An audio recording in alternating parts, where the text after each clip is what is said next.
आशा करता हूँ आप सब बहुत अच्छे होंगे। मेरा नाम है सिद्धांत अग्निहोत्री। स्टडी ग्लोस पे आपका बहुत बहुत स्वागत है।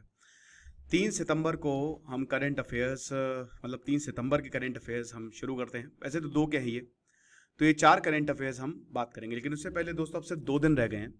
फटाक से कूपन कोड चैलेंज यूज़ करें, आपको एक्स्ट्रा 30% ऑफ मिलेगा और पॉर्न एडिक्शन को हम पूरी तरीके से ख़त्म कर देंगे। तो सबसे जो लास्ट लेवल है, लेवल 3 में आप जो चाहेंगे हो जाएगा, आपका दिमाग रीप्रोग्राम हो जाएगा। ठीक है, तो 6 सितंबर से आपकी वैलिडिटी काउंट होगी, जो कि 9 महीने की, और अगर आप 100 डेज पे 75 डेज कंबाइन लेना चाहते हैं तो वो भी बहुत बढ़िया है।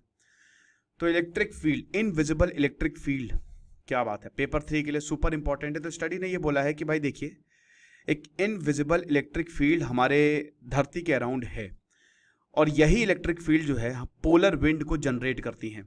ठीक है ना, जिसकी वजह से अर्थ के अपर एटमॉस्फेयर पे चार्ज पार्टिकल्स नहीं आते हैं। बहुत अच्छी बात है। तो ये मान के चलिए कि जो जर्नल है नेचर 28 अगस्त 2024 में को पब्लिश किया गया।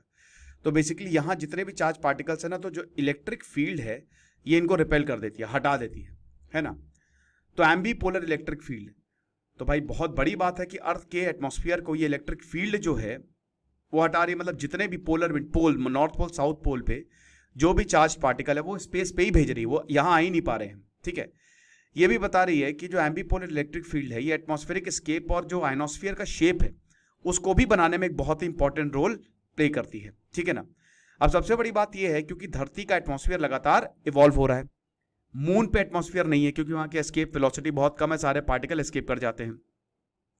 वीनस और मार्स का जो एटमॉस्फेयर है उसके ये जो प्लैनेट्स हैं उनका भी ये पेपर ने इन प्लैनेट्स की भी बहुत सारी क्या कहते हैं कि बहुत डायमेंशंस खोल दिए हैं कि इन प्लैनेट्स को भी इस तरीके से स्टडी किया जा सकता है। और फ्यूचर में नासा हो गया या बहुत सारे इसरो हो गया, ईएसए, कासा, ये सब जो हैं अपने मिशन को इस हिसाब से डिजाइन कर सकते हैं। ठीक है ना।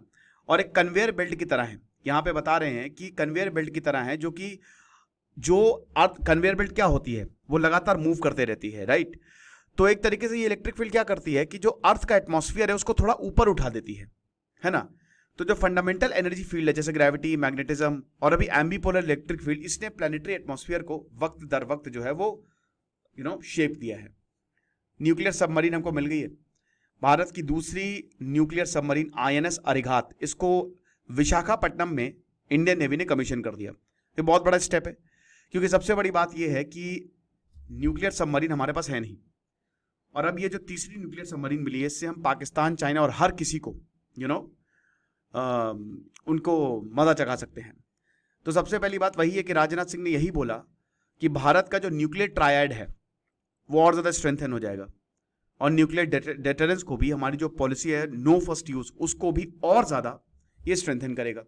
6000 टन की है ये, और INS अरिहंत को इसने ज्वाइन किया है।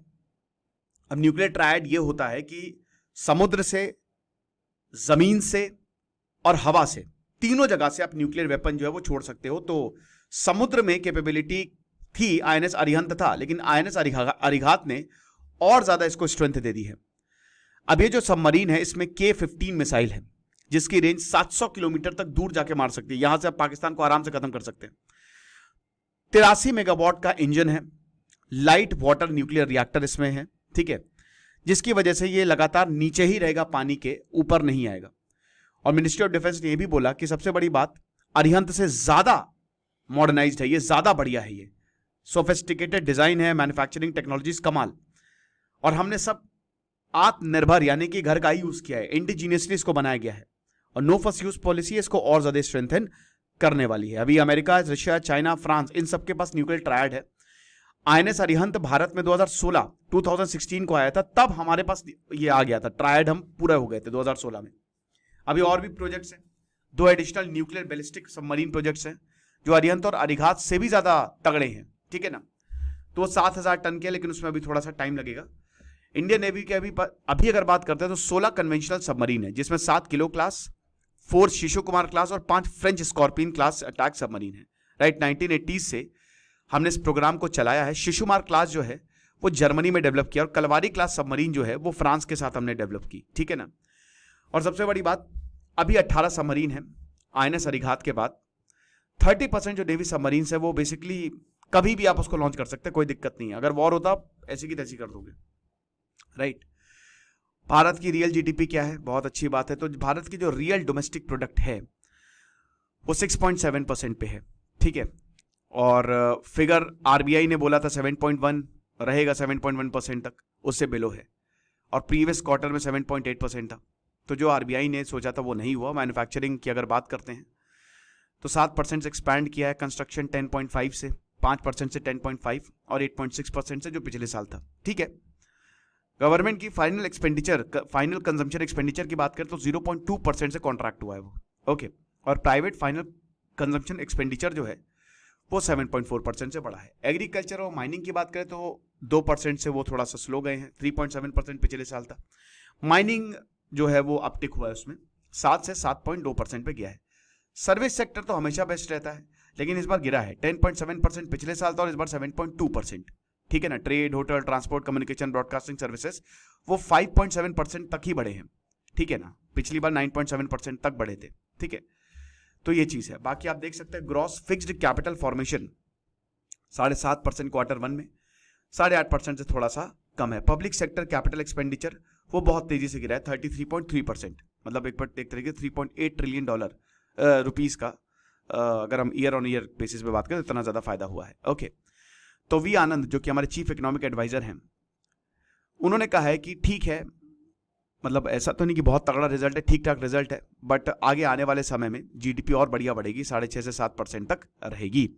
और वही बोला कि अभी सरकार ज्यादा से ज्यादा स्पेंड करे, मानसून के बाद और ज्यादा स्पेंड करने की जरूरत है। मानसून में बहुत जगह बाढ़ आई, वहां पे भी उसको भी कॉम्पनसेट करना है।